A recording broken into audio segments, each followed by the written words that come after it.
आप देख रहे हैं डीडी कशिर एहसास कश्मीर का।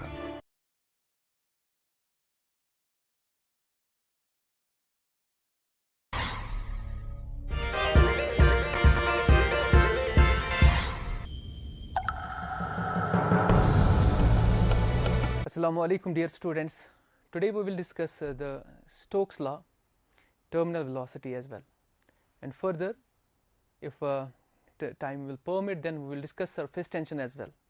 In last class we discussed the viscosity. Now this is the further part in the syllabus of class 11th. So today we will discuss the Stokes law. So dear students, I hope that you will give a keen attention to this class, and let us now start it. Stokes law. What is Stokes law? Okay, what is Stokes law?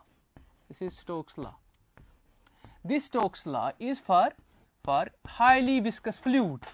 This is for highly viscous liquid. Okay, highly viscous liquid, Stokes law. So what is it all about? I will tell you what it's all about.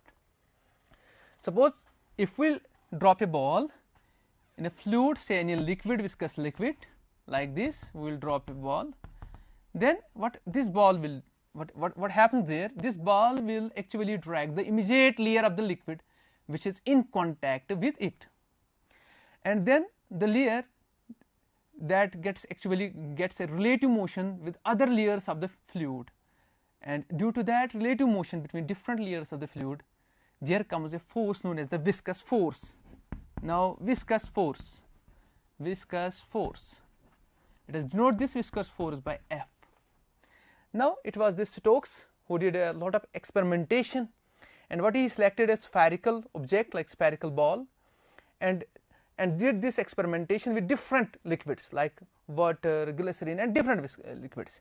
And what he found in the end of this research, he found that the viscous force experienced by this ball which is dropping in a liquid is directionally proportional to the coefficient of viscosity of the fluid liquid in which it is actually dropping, like this, in which it is falling. So this is the coefficient of viscosity of the liquid, and what Stokes found, that the force is directionally proportional to the coefficient of viscosity of the liquid in which ball is falling. And second thing, what he also found is that this force is proportional to the radius of the spherical ball which you use it. So if our ball is this, the radius is a, he also found that the viscous force experienced by the spherical ball is directionally proportional to the radius of the ball. Then also he found that this viscous force is proportional to the velocity of the ball with which it is falling, the velocity of the ball. These were the results what Stokes actually found after did a lot of experimentation. Then if we combine all these three results, what we will get, dear students?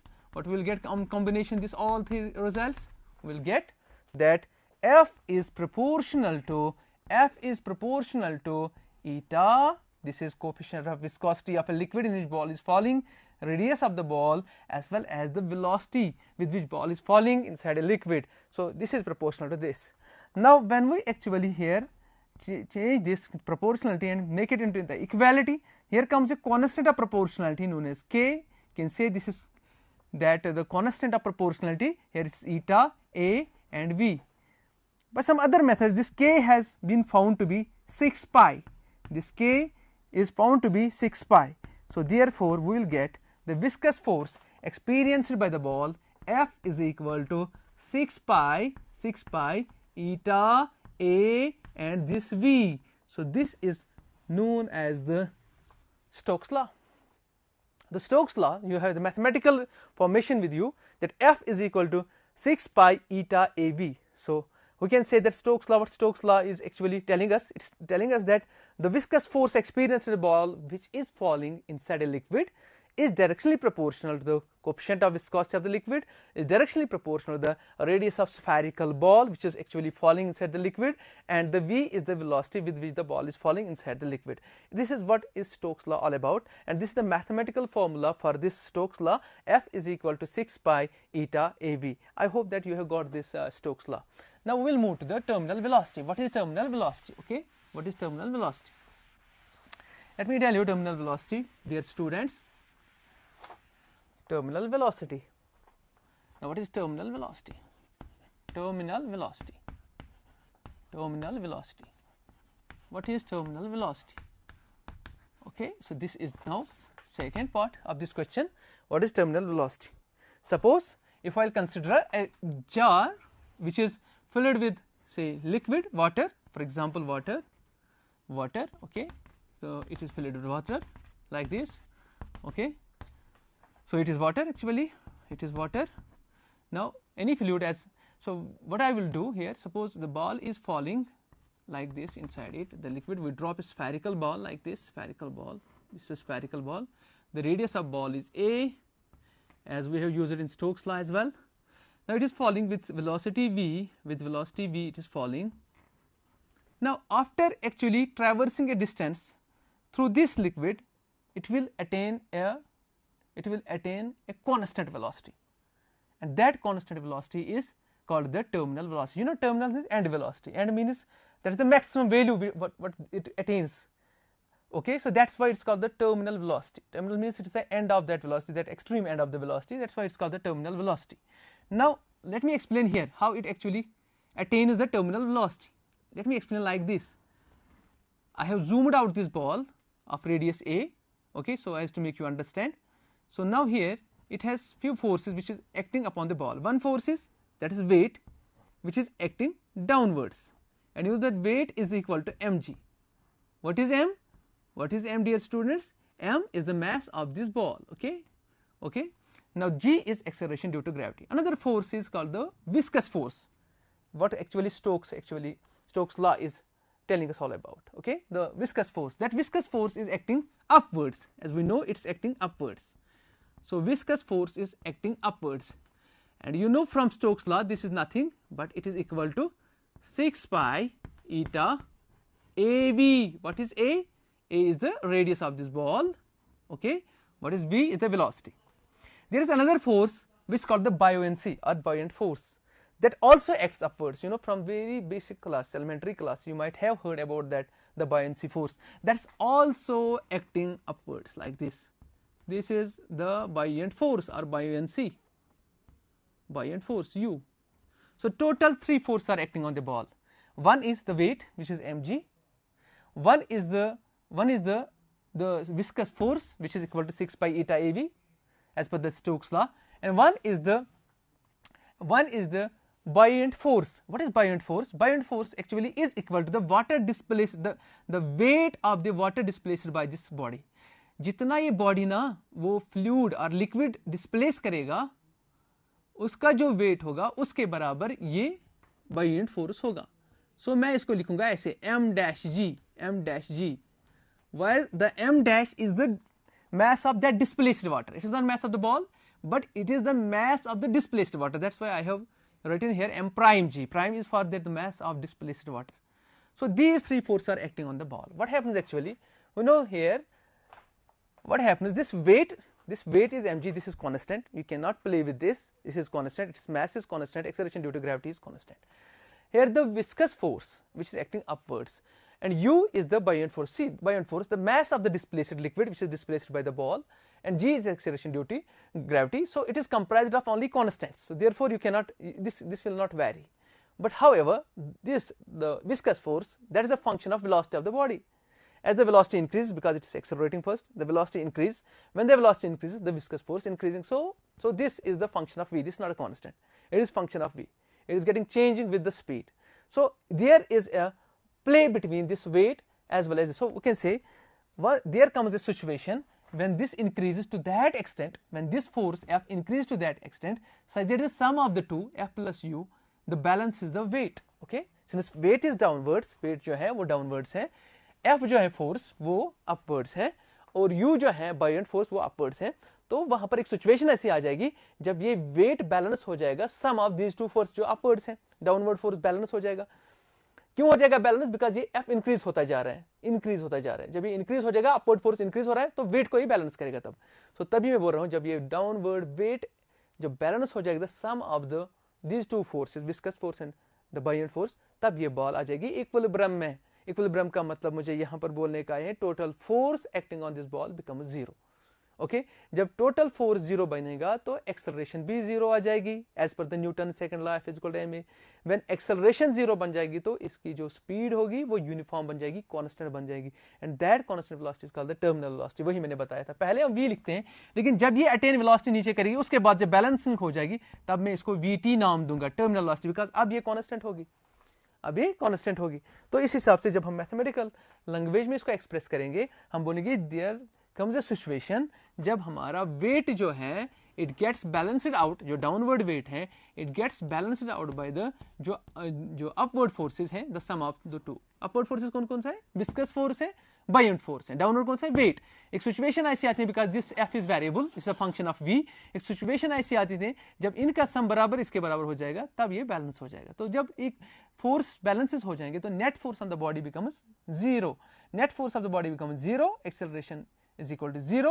Okay, when acceleration is zero the velocity becomes constant and that constant velocity is called the terminal velocity. So अगर आपको कोई बताएगा what is terminal velocity, अपना it is that constant velocity, it's that constant velocity attained by a body when it falls through the liquid. Okay जब ये constant fall liquid करेगा through fall तब ये जो कॉन्स्टेंट वेलोसिटी अटेन करते हैं उस कॉन्स्टेंट वेलोसिटी को बोलते हैं टर्मिनल वेलोसिटी। अब हम कोशिश करेंगे उस टर्मिनल वेलोसिटी की हम मैथमेटिकल एक्सप्रेशन निकालेंगे so that you can be able to measure that, because physics is the science of measurement. पहले कंसेप्ट आ जाता है उसके फौरन बाद उसकी मेजरमेंट आ जाती है। तो पहले मैंने कंसेप्ट दिया कि how it attains that constant velocity that we called now as the terminal velocity. अब मैं उसके बाद आपको बताऊंगा कैसे आप उसको बेटा मेजर करोगे।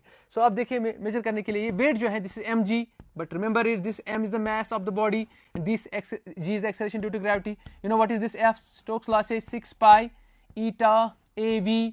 What is this av? But इस वक्त जो है this is 6 pi eta av। What is eta? Coefficient of viscosity of the fluid, जो फ्लूइड जिसमें ये गिर रही है। a what is the radius of the ball, जो टर्मिनल वेलोसिटी से फॉल कर रही है। And what is v? This terminal velocity. पहले स्टोक्स लॉ में v था, अब जब बैलेंसिंग होगी तब ये एक स्पेशल वेलोसिटी बन जाए, तो टर्मिनल वेलोसिटी इस वक्त हम t साथ में रखेंगे इसको, because now it is terminal velocity because force is balanced है। तो टर्मिनल वेलोसिटी प्लस जो है यहाँ पर मैं लिखूंगा जब बैलेंस हो जाएगी तब आप उसको vt बोल सकते हो बैलेंसिंग कंडीशन में। तो बायंट फोर्स जो है उसके बदले हम लिखेंगे m dash g। What is m dash? m dash is the mass of that displaced liquid. जो बिल्कुल स्फेरिकल बॉल ने जो spherical part of the liquid displace किया, जो spherical part of the liquid displace किया वही उसी का ये मास है। तो आप देखिए मास किस किसको पता है? वॉल्यूम इंटू डेंसिटी है, this is volume into density. Suppose किसकी डेंसिटी? ये वेट है बॉल का, तो बॉल की डेंसिटी। तो मैं यहाँ पर लिखता हूँ बॉल की डेंसिटी जो है वो रो है, मानते हैं इसकी डेंसिटी रो है, तो बॉल की डेंसिटी रो है, तो मैंने लिखा volume into density because mass is volume into density, और जी अपना ही रहेगा। This is equal to it is 6 pi eta avt, ठीक है ना, plus this is mass of the displaced part. वो स्फेरिकल ही है लेकिन लिक्विड का मास है, ये सॉलिड का मास नहीं है। दैट्स वॉल्यूम, देखिए volume into density. For example density से जो लिक्विड की है वो सिग्मा है, मान लीजिए लिक्विड की डेंसिटी सिग्मा है, तो ये सिग्मा आ जाएगी because volume into density liquid की नॉट की बॉडी की। यहाँ तो बॉडी क्या है, यहाँ मास जो था वो बॉडी का था, यहाँ मास जो है वो डिस्प्लेस्ड पार्ट ऑफ लिक्विड का है, लिक्विड का जो डेंसिटी है वो g है। सो फिर अपना g है that's acceleration due to gravity. अब बताइए वॉल्यूम को, तो मैंने ये वॉल्यूम सेम है ना, देखो ये वॉल्यूम और ये वॉल्यूम सेम है बिकॉज जितना वॉल्यूम इस बॉडी का है उतना ही वॉल्यूम उसने लिक्विड का डिस्प्लेस किया, तो इसना वॉल्यूम मैंने बराबर रख दिया। देखिए वॉल्यूम बराबर रख दिया, लेकिन डेंसिटी में फर्क है, बॉडी की डेंसिटी अलग होगी, लिक्विड की डेंसिटी अलग होगी। तो बॉडी का रो लिखा मैंने डेंसिटी और लिक्विड का मैंने सिग्मा डेंसिटी लिखा, ठीक है। तो अब देखिए आप क्या करेंगे, volume of a sphere because इस बॉडी हमारी स्फेरिकल है, तो ये बन जाएगा 4/3, शाबाश 4/3 pi a cube, okay volume जो है बॉडी का, and rho g like this is equal to 6 pi eta avt। निकाली तो ये vt है, हमारा क्वेश्चन तो हो गया, बस थोड़ा सा रीअरेंजमेंट करने की जरूरत है। प्लस ये वॉल्यूम किसका है, ये वॉल्यूम डिस्प्लेस्ड लिक्विड का है, उसका भी बराबर वॉल्यूम वही आएगा बिकॉज वो भी स्फेरिकल ही है, 4/3 पाई ए क्यूब, वही वॉल्यूम इसका आएगा स्फीयर का, लेकिन डेंसिटी यहाँ पर सिग्मा है एंड दिस इज g। एक काम करेंगे, इसको एक ही साइड में लाएंगे, ठीक है, इसको एक ही साइड में लाएंगे, तो एक ही साइड में लाके देखिए क्या हो जाएगा, हमारा क्वेश्चन क्या बनेगा, 4/3 शाबाश 4/3 पाई ए क्यूब, देखिए पाई ए क्यूब, ठीक है, रो जी माइनस वो यहाँ पर लाए आप, इट इज 4/3 शाबाश 4/3 पाई ए क्यूब, यहाँ पर सिग्मा जी एक ही साइड में लाए। So this is equal to, ये किसके बराबर है, 6 पाई ईटा ए एंड यहाँ पर vt टर्मिनल वेलोसिटी। अब देखिए फर्दर मैं इसको रब कर रहा हूँ, करूँ रब, ओके मैं इसको रब कर रहा हूँ। सो तब देखिए अब क्या होने वाला है, नेक्स्ट स्टेप में क्या हो जाएगा। अब मैं इसको देखो 4/3 पाई कॉमन निकालूंगा, ए क्यूब भी कॉमन निकलेगा, जी भी कॉमन निकलेगा। सो मैं ऐसे करूंगा 4/3, शाबाश 4/3 पाई ए क्यूब, ये मैं कॉमन निकालूंगा, यहाँ पर बचेगा रो और माइनस सिग्मा लाइक दिस। हाँ जी भी कॉमन निकालेंगे, चलिए जी भी कॉमन, ये देखिए जी common, this is equal to, ये किसके बराबर आ रहा है 6 pi eta A B T. आगे थोड़ा थोड़ा देखिए क्या हो जाएगा यहाँ पर, देखिए 2 2s are 4, 2 2s are 4, 2 3s are 6 like this, and एक पाई कैंसिल हो जाएगा, पाई कैंसिल हो जाएगा, इसमें ए कैंसिल हो जाएगा, इसमें स्क्वायर में 2 बचेंगे यहाँ पर, ठीक है। So we are left with this 2/3 a square like this, rho minus sigma into g is equal to, यहाँ पर बचेगा 3 और बचेगा ईटा और बचेगा वी टी। देखिए आ रहे और सिंपल हो रहे हैं, है ना, कम देखो ये सिंपल, हम कॉम्प्लेक्स से सिंपल की तरफ आ रहे हैं अब। सो आप देखिए यहाँ पर क्या हो जाएगा, इस 3 को इधर लाइए और ईटा को भी इधर लाइए, इट इज 2/9, देखिए 2/9 a square rho minus sigma, यहाँ पर g divide by eta like this, divide by eta is equal to, यहाँ बचा V T. This is the required expression, यही तो है टर्मिनल वेलोसिटी की एक्सप्रेशन। देखिए आप थोड़ा सा इधर को लिखेंगे वी टी, हैंड सिमेट्री लेंगे हम, ठीक है ना, लेफ्ट हैंड को राइट हैंड को लेफ्ट हैंड में लेंगे। So V T is equal to, शाबाश, V T is equal to 2/9 a square rho minus sigma into g whole divide by eta. देखिए this is the required expression for terminal velocity. Okay ये exam में पूछा जा सकता है, expression for terminal velocity, what is expression, V T is equal 2/9 a square rho minus sigma g divide by eta, 2/9 a square. What is a? You know, the radius of that ball. What is rho? The density of the ball. What is sigma? The density of the liquid in which ball is falling. What is g? It's acceleration due to gravity. What is eta? Coefficient of viscosity. Coefficient of viscosity of the liquid. This is how terminal velocity is calculated. ये terminal velocity क्या होती है। अब मसला मैं आपको बता रहा हूँ थोड़ा सा, मैं आपको ऐसे बताऊं, अगर रो इज सिंपल, जो हमारा केस है वहां पर बॉडी की डेंसिटी लिक्विड की डेंसिटी से ज्यादा है। फॉर एग्जाम्पल बॉडी हमने ली, फॉर एग्जाम्पल मैं बोलता हूँ, हमने बॉडी ली आयरन की या स्टील की, और ये जो है ये लिक्विड लिया वाटर। यू नो आयरन की डेंसिटी कितनी है, दैट इज 7870 kg पर मीटर क्यूब, जबकि सिग्मा जो है वाटर की डेंसिटी दैट इज 997 kg पर मीटर क्यूब। तो इसकी डेंसिटी बड़ी है स्टील बॉल की, तो सिग्मा की कम है, तो this answer will come out to be positive, यानी टर्मिनल वेलोसिटी बन जाएगी पॉजिटिव। लेकिन अगर ऐसी सिचुएशन होगी कहीं पर, अगर ऐसी सिचुएशन कहीं पर होगी, जैसे रेन की सिचुएशन इसमें बोल रहा हूँ, रेन जो है वाटर ड्रॉपलेट और बाहर से एयर है, दोनों फ्लूइड है। रेन जो है, रेन की डेंसिटी ज्यादा है कंपेयर टू द एयर की डेंसिटी बहुत कम है, तो क्या है कि वो पॉजिटिव बन जाएगी, तो इसलिए रेन फॉल्स डाउन, रेन नीचे की तरफ आता है। लेकिन अगर सिचुएशन रिवर्स होगी, जो ना पॉन्ड्स में होता है, लेक्स में होता है कि वहां पर वो बुलबुले उठते हैं ना, बबल्स, वो गैस के बने होते हैं, लेकिन जो लिक्विड बाहर होता है उसकी डेंसिटी ज्यादा होती है, जो बबल्स होते हैं तो उसकी डेंसिटी कम होती है, तो वहां सिचुएशन डिफरेंट है। बबल की डेंसिटी कम है, जो बाहर से लिक्विड है उसकी ज्यादा है, तो ज्यादा को ये माइनस है, ये पॉजिटिव है, तो जो हमारा आंसर आएगा वो नेगेटिव आ जाएगा, इसलिए वो डाउन नहीं आएगा, अपवर्ड चला आएगा। तो दैट्स वाई जो बुलबुले आते हैं वो ऊपर की तरफ आ जाते हैं। यहाँ पर आपको सिचुएशन यहाँ पर आपको समझ में आई होगी, अगर पॉजिटिव आंसर निकला तो that means it is falling down, लेकिन अगर नेगेटिव आया तो इट इज राइजिंग अप, जो कि बबल्स के साथ हो रहा है, वहां पर ऐसे ही होता है। मैं सिचुएशन आपको बता रहा हूँ। तब यही इक्वेशन, इसको हम एक्सप्लॉइट करके हम इसको आपको बताएंगे कि कैसे हम कोएफिशिएंट ऑफ विस्कोसिटी किसी भी मटेरियल का निकाल सकते हैं एक्सपेरिमेंटली। ठीक है, मैं आपको बताऊंगा एक्सपेरिमेंटली इसी इक्वेशन से। सो देखिए आप एक्सपेरिमेंटली क्या करेंगे, हम एक्सपेरिमेंटली हम यहां पर करेंगे हाउ टू डिटरमाइन, ठीक है, डिटरमाइन एक्सपेरिमेंटली, ठीक है, एक्सपेरिमेंटली करना है डिटरमाइन, एक्सपेरिमेंटली क्या डिटरमाइन करना है experimentally, the coefficient of viscosity, ठीक है, coefficient of viscosity of A given liquid, अब ये हमारा प्रैक्टिकल सपोज है, तो किसी लिक्विड का हमें बोला गया है कि इसका कोएफिशिएंट ऑफ विस्कोसिटी निकालिए, हमें लैब में जाना पड़ेगा इसके लिए, जो कि हम जाते नहीं अक्सर बेशतर, हमें इस लिक्विड का कोएफिशिएंट ऑफ विस्कोसिटी बताना है। ठीक है, तो प्लीज बच्चों अगर टाइम मिला, अगर स्कूल फिर से स्टार्ट हुए तो लैब में जाना, परफॉर्म दिस एक्सपेरिमेंट देयर, जो मैं आपको बता रहा हूं। ठीक है, तो देखिए क्या करना है आपको, ये जो आपकी टर्मिनल वेलोसिटी की एक्सप्रेशन निकाली Vt equal 2/9 a square rho minus sigma g divide by eta, आपने एक काम करोगे ईटा को इधर लाओ, देखिए ईटा को इधर लाओ, यही तो निकालना है ना, फॉर्मूला यहीं से बनाओ, is 2/9 then a square then rho minus sigma into g whole divide by Vt। देखिए इसी से क्या है, ये ईटा को इधर ले आया और Vt को इधर ले आए, इसी से हमने ये एक्सप्रेशन बनाई, यानी जो टर्मिनल वेलोसिटी की एक्सप्रेशन थी उसी से हमने ये वाली एक्सप्रेशन भी बनाई।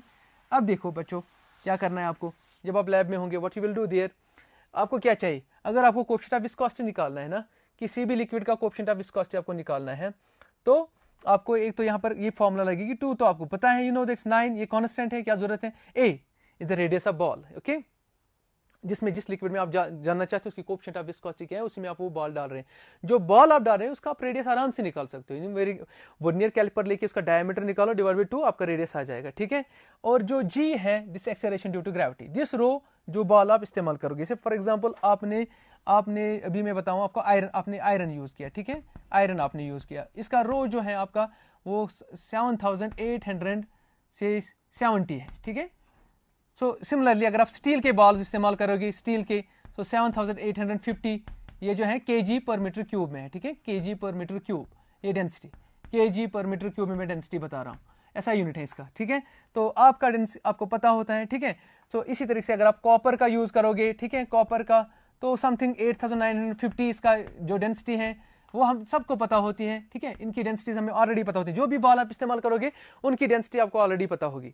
नाउ ये जो है आपके पास ऑलरेडी लिस्ट लगा हुआ होता है किसकी डेंसिटी क्या है, ठीक है बेटा, ये तो आपको सब कुछ पता है, ठीक है, यह कौन सा मटेरियल है आपका, ठीक है, मटेरियल कौन सा है, सो ये इसकी डेंसिटी क्या है, तो बताया आपने। इस तरीके से अगर आपने लिक्विड जिसका आपको निकालना है ये ईटा, उसकी भी आपको डेंसिटी पता है।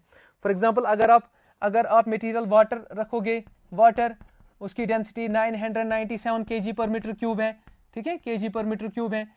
और अगर आप glycerine, for example glycerine use करोगे, क्योंकि ट्रांसपेरेंट ही लिक्विड आप यूज करोगे तभी पता चल जाएगा आपको, यहाँ पर जो मैं मेथड आपको बता रहा हूँ ग्लिसरीन का आपको लिखा है तो 1261 समथिंग लाइक दिस kg पर मीटर क्यूब है इसकी डेंसिटी।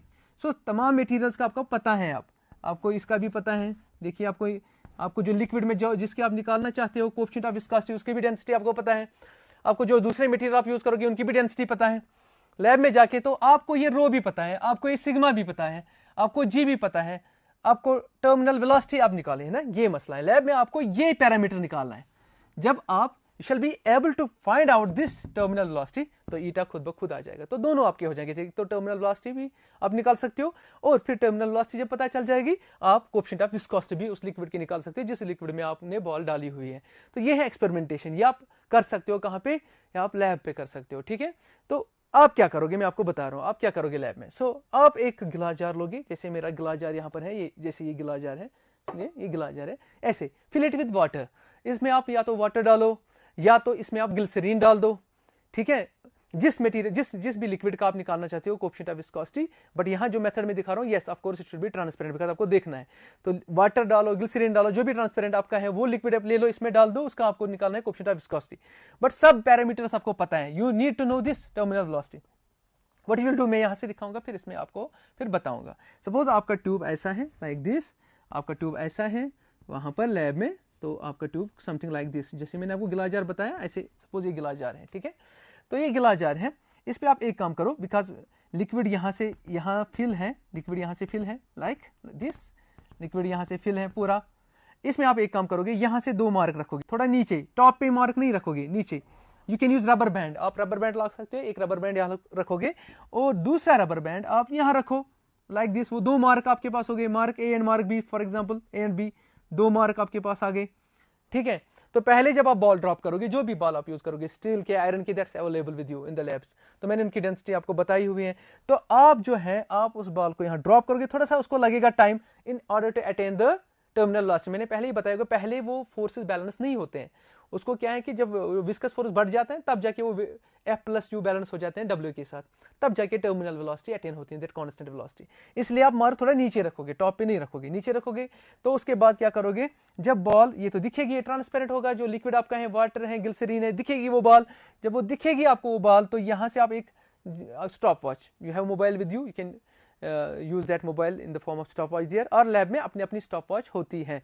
तो आप स्टॉप वॉच यूज करें, जो ही ये बॉल यहाँ आ जाएगी, इसे क्रॉस करेगी इस मार्क ए को, तो आपने क्या रखा होगा, रबर बैंड, ठीक है। सपोज आप लैब में अगर मार्क नहीं रख पाओगे, रबर बैंड, तो जो ही वो पहला रबर बैंड क्रॉस करेगी, तो जब क्रॉस करेगी तो आप स्टॉप वॉच को ऑन करोगे, you switch on that stop watch, और जब बी को क्रॉस करेगी, you switch off that, okay, stop करो स्टॉप वॉच को, उसको स्टॉप करो। जब आपने स्टॉप की तो इसमें क्या है, दो चीजें आपको, टाइम, ये जो है डिस्टेंस इस जार से मिलेगा, इस जार में, इसमें अपनी स्केल होती है, ये स्केल है, मार्केट स्केल इसमें है, ठीक है, एक स्केल है, तो यहां से आपको वो डिस्टेंस मिलेगी, बिकॉज आपने सिलेक्ट किया हुआ डिस्टेंस आपकी है, पता है कितनी डिस्टेंस है। तो स्टॉप वॉच से आपको टाइम मिलेगा, स्टॉप वॉच से आपको क्या मिलेगा, टाइम मिलेगा, ठीक है, दोनों मिलेंगे।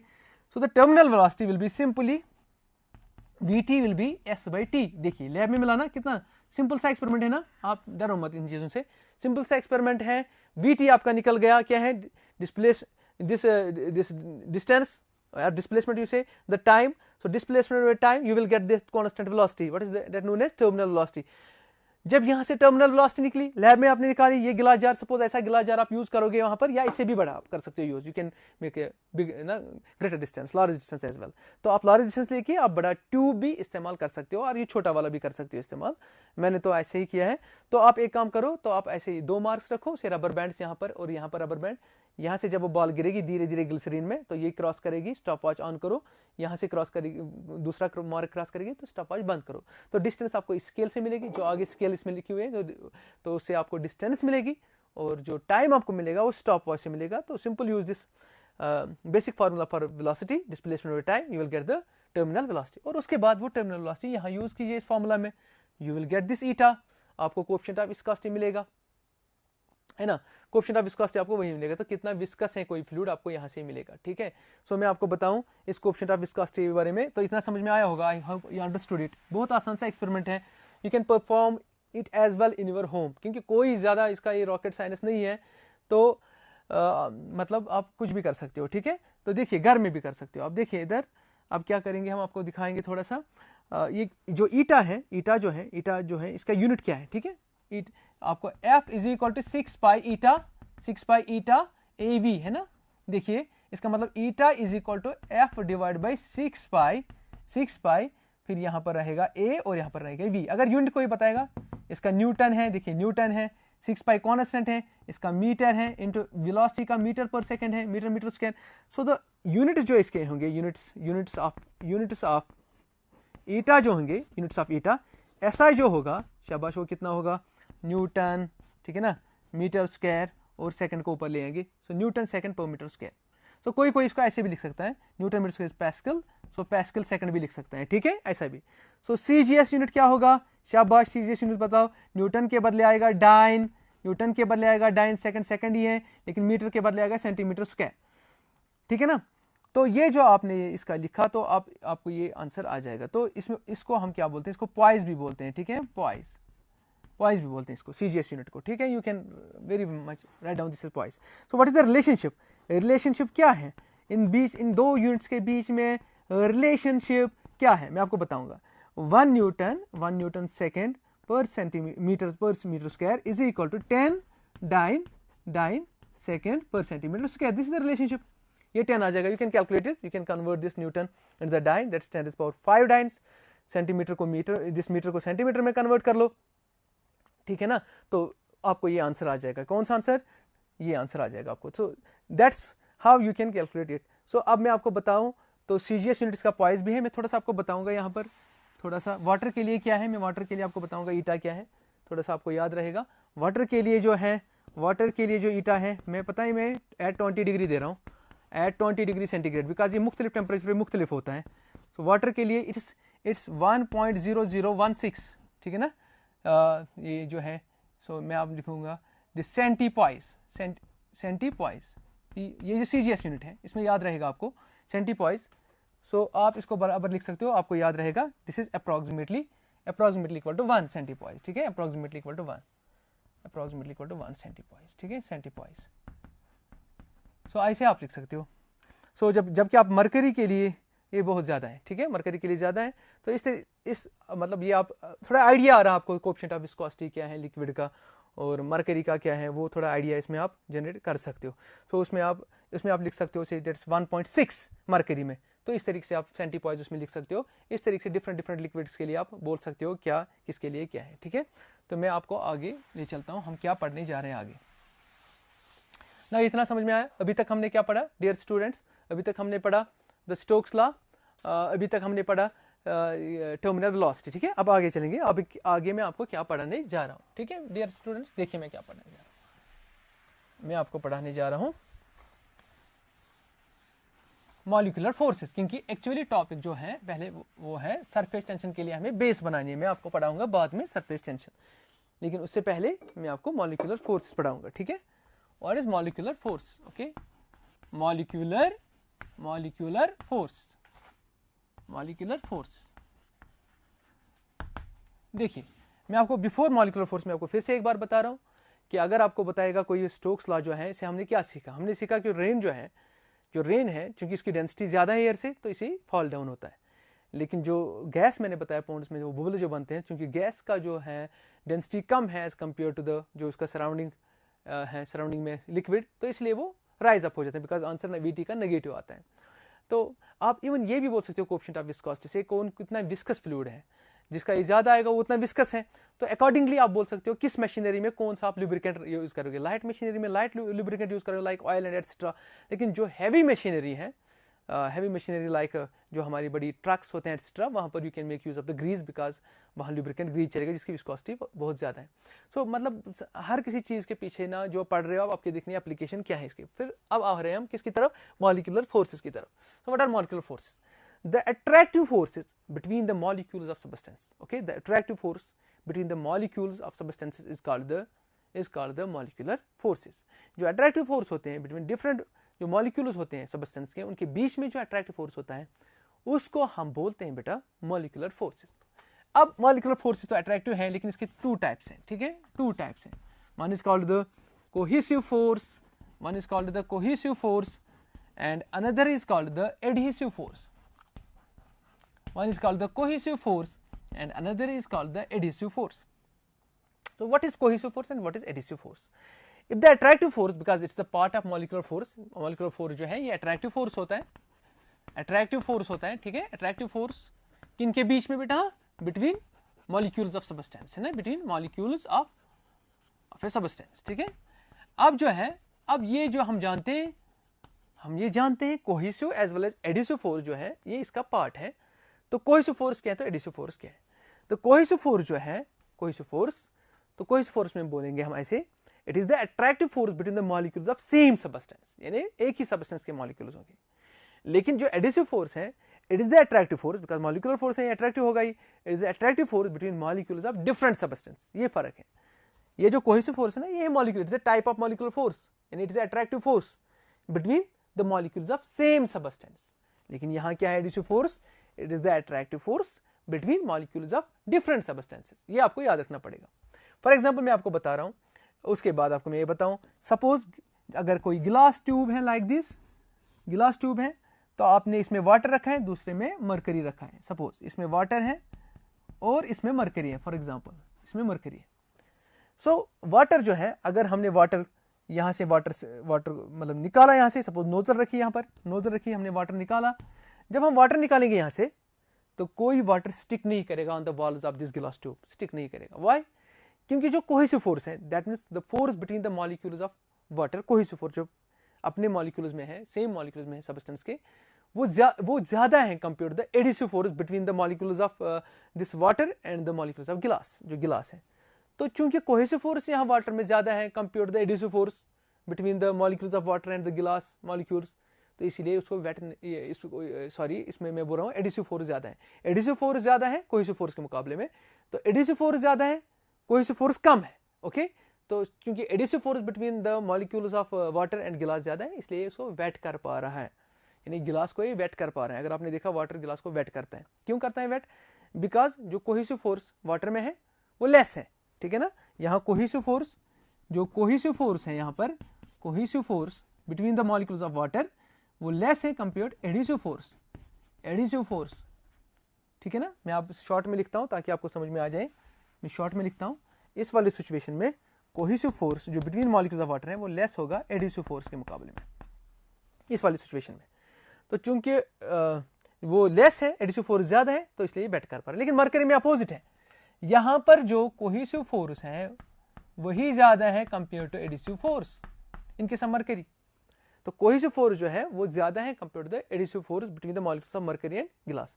सो the cohesive force between the molecules of mercury is greater as compare to the adhesive force between molecules of mercury and molecules of glass. तो इसीलिए ये इसको वेट नहीं कर पा रहे हैं बिकॉज इसका कोहेसिव फोर्स ज्यादा है। तो आपने देखा होगा mercury does not wet the glass, okay, surface of glass, okay. इस तरीके से आपको ये समझ में आया। इसके बाद एक छोटी छोटी डेफिनेशन में आपको बताऊंगा, आप याद रखिए ये सारे सिलेबस में आपके। अब आपको पढ़ना है molecular range and molecular sphere of influence. Molecular range, molecular range, range and sphere of influence, and sphere of influence, sphere of influence. ये किसको बोलते हैं हम, अभी आपको ये पढ़ना है, ये काम आ जाएगा जब हम सरफेस टेंशन पढ़ेंगे तो थोड़ा सा आपको ये पता होना चाहिए। What is molecular range? The molecular range is the distance, is the distance और मैक्सिमम डिस्टेंस बोलेंगे up to which a molecule attracts another molecule. ये वो डिस्टेंस है जहां एक मॉलिक्यूल अट्रैक्ट करता है दूसरे मॉलिक्यूल को कर सकता है अट्रैक्ट, उस मैक्सिमम डिस्टेंस को हम बोलते हैं मॉलिक्यूलर रेंज। सो मॉलिक्यूलर रेंज जो है, दिस मॉलिक्यूलर रेंज जो होता है, this is of the order of 10 raised power minus 9 meters. ये of the order of 10 raised power minus 9 meters है molecular range. What is this molecular range?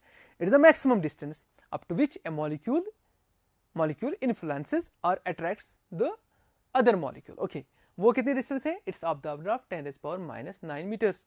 Students, you might be knowing that the size of molecule is also of this order 10 raised power minus 9 meter, जबकि atom का size होता है 10 raised power minus 10 meters. So यही molecular range कहलाता है, this of the order of 10 raised power minus 9 meters, the size of molecule.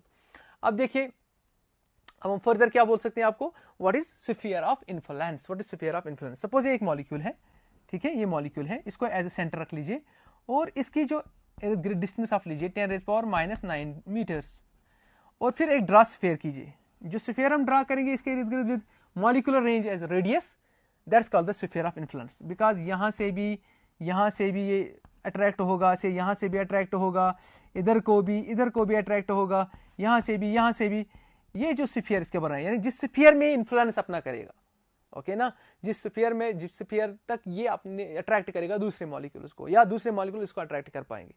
अब ये take it is the centre, और ये सब मॉलिक्यूल जब इस स्फीयर में आ जाएंगे तब वो इसके इन्फ्लुएंस में आ जाएंगे, ठीक है। That's why it's called the sphere of influence. So what you have to do that, take this molecule as a centre and 10 raised power minus 9 meter, 10 raised power minus 9 means molecular range as radius, and draw a sphere around the molecule. और वो जो sphere है वो that's called the sphere of influence, because उसी sphere में आके कोई भी और मॉलिक्यूल है वो इसका इन्फ्लुएंस एक्सपीरियंस कर सकता है, वो इसका अट्रैक्शन एक्सपीरियंस कर सकता है। That's called the sphere of influence. Now ये छोटी चीजें मैंने आपको पढ़ाई किस लिए, क्योंकि हमें अब एक प्रॉपर्टी और पढ़नी है लिक्विड की, वो पढ़नी है हमें सरफेस टेंशन। क्या पढ़नी है हमें? Surface tension. Surface tension, what is surface tension? What is surface tension? It is a property, ये एक प्रॉपर्टी होती है किसकी? It is a property of liquid surface, जो लिक्विड की सरफेस होती है एट रेस्ट, जो रेस्ट में होती है, रेस्ट, ड्यू टू विच, जिसकी वजह से, due to which it will shrink itself, it will shrink, to which it tries to shrink, will shrink to a minimum possible area, तो ये एक प्रॉपर्टी होती है, ठीक है ना। मैं इसको थोड़ा सा आपको बताऊंगा फिर बाद में। जैसे विस्कोसिटी एक लिक्विड की प्रॉपर्टी है जो हमने पढ़ी, वैसे ही सरफेस टेंशन लिक्विड की एक प्रॉपर्टी है, लेकिन ये सरफेस की प्रॉपर्टी होती है, किस सरफेस की? जो रेस्ट में हुई, ठीक है। तभी मैंने बोला it is the property of a liquid surface at rest, due to which it will shrink to a minimum possible surface, due to which it tries to shrink, या श्रिंक हो जाती है, किसमें? टू मिनिमम पॉसिबल एरिया, कम से कम area लेना चाहते हैं सरफेस। तो ये तो एक कंसेप्ट हुआ। नाउ मैंने फिजिक्स में आपको पहले ही बोला, पहले आपको कंसेप्ट देना पड़ेगा, ठीक है, कंसेप्ट देना पड़ेगा और उसके बाद आपको उसकी मेजरमेंट लेनी पड़ेगी। तो अब साइंटिस्ट ने इसको मेजरमेंट कैसे लिए, कैसे सरफेस टेंशन को मेजर किया, ठीक है। फॉर एग्जांपल ये हमारा एक बीकर है, फॉर एग्जांपल ये एक सरफेस है, ठीक है, एक बीकर में एक लिक्विड है लाइक दिस, ये लिक्विड सरफेस है, तो ये लिक्विड है इसमें और वाटर है, कोई भी लिक्विड है। तो इस पे एक इमेजिनरी लाइन ड्रॉ करेंगे लाइक दिस, इमेजिनरी लाइन, और इसके इर्द गिर्द जो है ये फोर्सेस हैं, on the either side force act कर रहे हैं परपेंडिकुलरली, देखो परपेंडिकुलरली एक इमेजिनरी लाइन आपको ड्रॉ करनी है, ठीक है, एक इमेजिनरी लाइन, ये जो है ये ए बी, सपोज मैं यहाँ पर ए नाम दूंगा, इसका बी नाम दूंगा, ये ए है और ये बी है। जो आपने A be imaginary line draw की है, तो सरफेस टेंशन जो है उसको हम नोट डाउन करते हैं टी से, किससे करते हैं बेटा, टी से। तो अब जब हमें मेजर करना है जो सरफेस टेंशन टी है, that is surface tension is the force is defined as the force acting per unit length perpendicularly देख रहे हैं 90 डिग्री, ये 90 डिग्री बना रहा है, देखो 90 डिग्री बना रहा है perpendicularly on either side of the imaginary line, ठीक है ना। हम बोल सकते हैं it is defined as the force per unit length, ठीक है ना, फोर्स पर एक्टिंग परपेंडिकुलरली, जो एक्ट कर रहा है perpendicularly across an imaginary line in the surface of the liquid, okay, at rest. So हम फिर से बोलते हैं आपको what is surface tension is force acting per unit length, ठीक है ना, किसको, force acting per unit length perpendicularly, force कर रहा है एक्टिव परपेंडिकुलरली किसको, इमेजिनरी लाइन जो इमेजिनरी है, ठीक है ना, imaginary line in the surface of the liquid at rest, जो लिक्विड रेस्ट में उसके सरफेस में। क्यों, किस लिए कर रहे हैं, क्योंकि ये जो है on the perpendicular it tries to pull apart the surface, ये पुल अपार्ट द सरफेस क्यों कर रहे हैं, in order to attain the minimum possible area. मैं आपको एक वो एग्जांपल दे रहा हूँ, हालांकि ये 100% उसके साथ मिलती जुलती नहीं, लेकिन आप छोटे बच्चे हो, आपको मैं समझाने की कोशिश कर रहा हूँ। जब हम विंटर्स में ना फेरन लेते हैं और कांगड़ी अंदर से लेते हैं, हम उस फेरन को ना ट्राई टू ऐसे पुल अपार्ट कर रहे हैं, लेकिन साथ साथ में हम मिनिमम एरिया करने की कोशिश करते हैं, उस फैन को जो सरफेस एरिया है उसको मिनिमम करने की कोशिश कर रहे हैं, पुल अपार्ट। तो ऐसे ही ना जो सरफेस टेंशन का जो फोर्स लगता है, ये जो है टेंजेंशियल टू द सरफेस होता है, टेंजेंशियल, ये देखो perpendicular to the imaginary line but tangential to the surface. तो ये उसको पुल अपार्ट करने की कोशिश कर रहा हूं, पुल अपार्ट। तो जैसे हम फैन को पुल अपार्ट करने के, क्यों, ताकि हम मिनिमम सरफेस एरिया अटेन करेंगे। जैसे मैंने आपको एक बहुत ही वो एग्जांपल दे दी, लेकिन फिर समझाने के लिए थोड़ा सा, ताकि आप अंडरस्टैंड करेंगे, क्योंकि जब हम उसको पुल अपार्ट कर रहे हैं ना उस फैन को ऐसे अंदर से, ताकि हम क्यों करें, ताकि हम मिनिमम सरफेस एरिया लेंगे, ठीक है। तो यहां पर आप देखिए, जब ये फोर्स परपेंडिकुलर एक्ट टेंजेंशियली होता है सरफेस को, लेकिन परपेंडिकुलर द इमेजिनरी लाइन, ये इमेजिनरी लाइन ये यहां भी हो सकती है, जरूरी नहीं मैंने सेंटर में खींची, not necessary, you can draw it here, but याद रखना this force must be perpendicular to this but tangent to the surface। ये perpendicular होना चाहिए इमेजिनरी लाइन को, लेकिन tangent to the surface, और ये ऐसा लगना चाहिए as if it pulls apart the surface, ये pulls apart कर रहा है सरफेस। ये pull apart क्यों कर रहा है, ये pull apart इसलिए कर रहा है in order to attain the minimum possible area। मैं ये जो सरफेस बोल रही है कि मुझे ना एक मिनिमम सरफेस एरिया मिले, क्यों ऐसा क्यों है, ये मैं आपको बाद में बताऊंगा, बिकॉज मॉलिक्यूलर थ्योरी उसको एक्सप्लेन कर रही है। But first of all we should know how to measure it. ये देखिए, this is the measurement. What is the measurement, surface tension is defined as, या ऐसे डिफाइन किए गए, tangential force to the surface acting per unit length but perpendicular the imaginary line, drawn in the surface of a liquid at rest, है ना, drawn जो है किसमें, in the surface of the liquid at rest.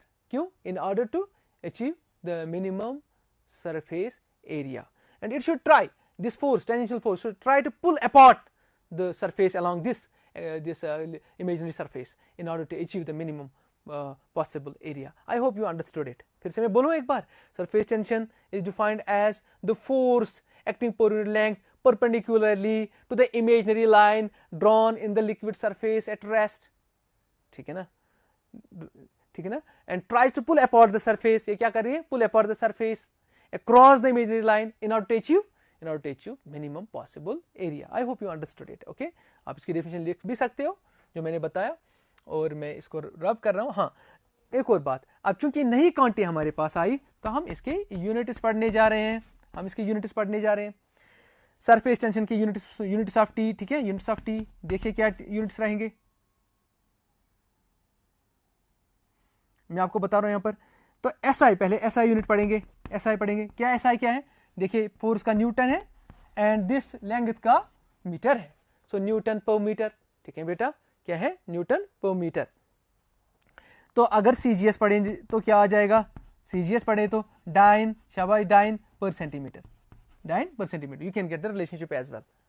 अगर कोई इसके dimension बताएंगे, बताइए डायमेंशन क्या है, शाबाश, डायमेंशन, कोई इसके डायमेंशन बताएंगे। देखिए फोर्स का क्या है, M L T minus two, ठीक है, लेंथ का क्या है, L, L and L cancel, तो बचा M T minus two, M T minus two are the dimensions of the surface tension. उसके बाद, क्योंकि जब भी मैं पढ़ाता हूं मैं बच्चों को बोलता हूं whenever new quantity gets introduced, ठीक है ना, तो उस वक्त हम उसके यूनिट्स भी पढ़ा करेंगे, उसके डायमेंशंस भी करेंगे, और उसके बाद उसको बताएंगे टाइप ऑफ क्वांटिटी कौन सी है, बताइए टाइप ऑफ क्वांटिटी कौन सी। इसके बाद चौथा पॉइंट, ये फर्स्ट, ये सेकंड, ये थर्ड, इनके बीच में रिलेशनशिप बाहर निकाल सकते हैं ऐसे, सीजीएस में रिलेशनशिप, न्यूटन को 10⁻⁵ डाइन, मीटर को सेंटीमीटर में करो, सो दिस इज 100, ठीक है ना, तो आप इसको कर सकते हो कन्वर्ट, तो आपको आंसर भी आ जाएगा क्या है रिलेशनशिप। सो अब जो है फोर्थ टाइप ऑफ क्वांटिटी, मैं आपको यहाँ पर बताऊँ fourth point type of quantity, ठीक है, टाइप ऑफ क्वांटिटी, शाबाश, टाइप ऑफ क्वांटिटी, ये कौन सी टाइप है, स्केलर की वेक्टर। ये देखिए जी, फोर्स वेक्टर है तो ये भी वेक्टर क्वांटिटी है, सो जब इसके ऊपर वेक्टर लगना है तो ये वेक्टर क्वांटिटी है, तो this is a vector quantity, okay, this is vector quantity, ये वेक्टर क्वांटिटी। और डायरेक्शन क्या है, डायरेक्शन वही है जहां से वो टेंजेंशियल फोर्स है, द टेंजेंशियल फोर्स जो है that is perpendicular to the imaginary line but tangential to the surface, तो ये टेंशन भी टेंजेंशियल टू द सरफेस होगा, बिकॉज इसकी डायरेक्शन वही से होगी जहां से वो टेंजेंशियल फोर्स है, since tangential force is acting along the surface, this is also acting along the surface of the liquid, okay, however perpendicular, yes, perpendicular to the imaginary line but along the surface of the liquid, so tension की भी वही direction होगी जो इस force की होगी, जहां से ये एफ है, मतलब जहां से ये एफ है वहीं से टेंशन, वहीं से टेंशन, जहां से एफ है सो वहीं से टेंशन भी होगा, वही मेरा मतलब है, बिकॉज इसकी डायरेक्शन वही होगी। सो फर्दर उसके बाद हम क्या पढ़ने जा रहे हैं मैं आपको बताऊंगा, हम इसको और एक्सप्लेन करने की कोशिश करेंगे। आप फर्दर मैं आपको ये बताऊंगा, मैं आपको सरफेस टेंशन बताऊंगा किसका, मैं सरफेस टेंशन कुछ लिक्विड्स का आपको बताऊंगा, ठीक है, मैं यहाँ पर बताऊंगा ऐसे दो लिक्विड्स का जो आपको अक्सर बेशतर आपको यूज हो रहे हैं।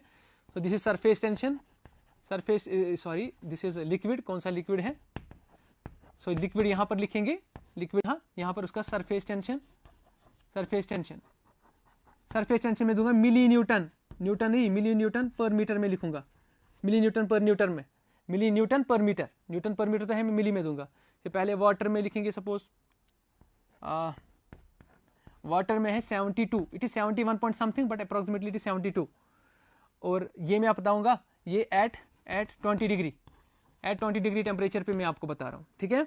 वाटर जो है, वाटर का क्या है 72। इसी तरीके से मैं मरकरी का बताऊंगा, मरकरी का, ये दो चीजें आपको बहुत काम आती हैं, इसलिए मरकरी का है 500 अप्रोक्सीमेटली, चलिए मैं 500 तो अप्रोक्सीमेटली मैं आपको एग्जैक्टली दूंगा, इसका क्या है 486.5, 486.5, ये एग्जैक्टली है इसका, मिली न्यूटन पर मीटर, ठीक है, 486.5। सो सरफेस टेंशन मैंने दो लिक्विड्स का दिया जिनके साथ आप ज्यादा काम करते हो लैब्स में, एक वाटर से एक मरकरी, सो 72 वाटर के लिए है और मरकरी के लिए है 486.5 मिली न्यूटन पर मीटर, ठीक है, मिली न्यूटन पर मीटर।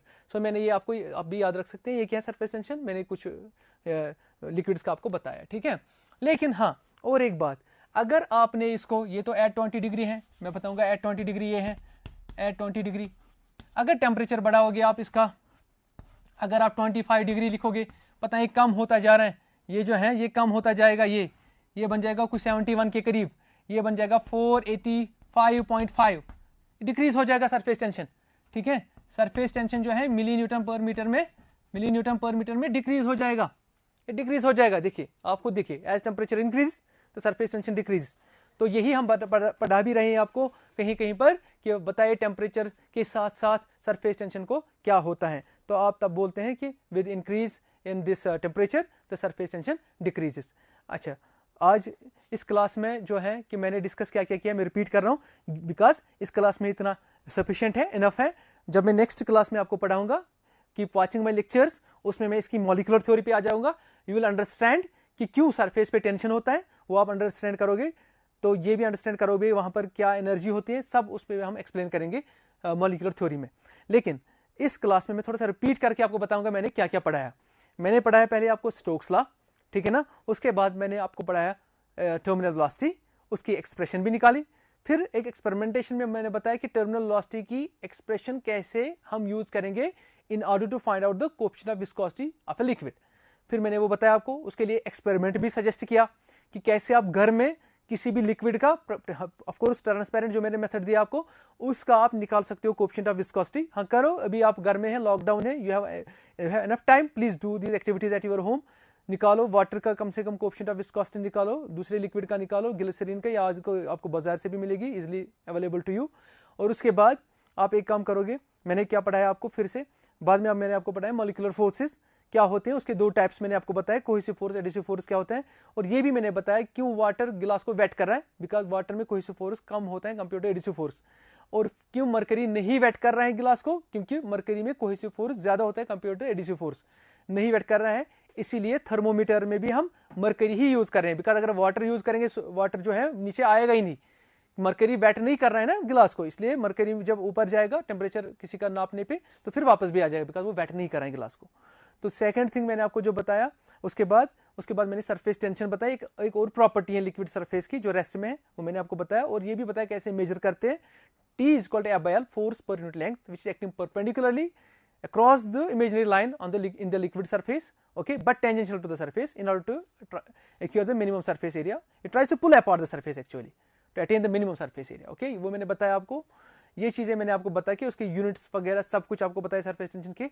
अब इतना मैंने इस लेक्चर में बताया, जो नेक्स्ट लेक्चर होगा उसमें मैं मॉलिक्यूलर थ्योरी उठाऊंगा और उसके बाद और भी कुछ उसके साथ आपको पढ़ाऊंगा। I hope you understood. Thank you very much my dear students, thank you very much. मेरा फ़ोन नंबर, आपको अगर कुछ बोलना है, हाँ वो मैं आपको बताऊंगा। मेरा ईमेल एड्रेस भी बताऊंगा। My email address is Sajjad physics, काफ़ी आसान है याद रखना, सजाद फिजिक्स मेरा नाम है, मेरे नाम पे है Sajjad physics @gmail.com, @gmail.com। Sajjad physics याद रख लीजिए तो gmail.com आपको पता ही है, ठीक है, gmail.com, सजाद फिजिक्स @gmail.com, ये मेरा ईमेल एड्रेस है। लेकिन हाँ, मेरा सेल नंबर जो है ऑफिशियल 9797, ठीक है ना, 01234 और 6 है, ठीक है, ये मेरा नंबर है। But better is if you communicate me through this mail. Mail में क्या है, मैं थोड़ा टाइम देके आपको आंसर लिखूंगा। क्या होता है कि हम ऑफिस में होते हैं दिन भर, हो सकता है मैं उस वक्त आप बुरा फील करोगे, तो try to write down through the mail, हाँ ओके। अगर ज्यादा कोई जरूरत पड़ेगी no, you can call me as well, no problem. 9797 01234 6। Thank you very much.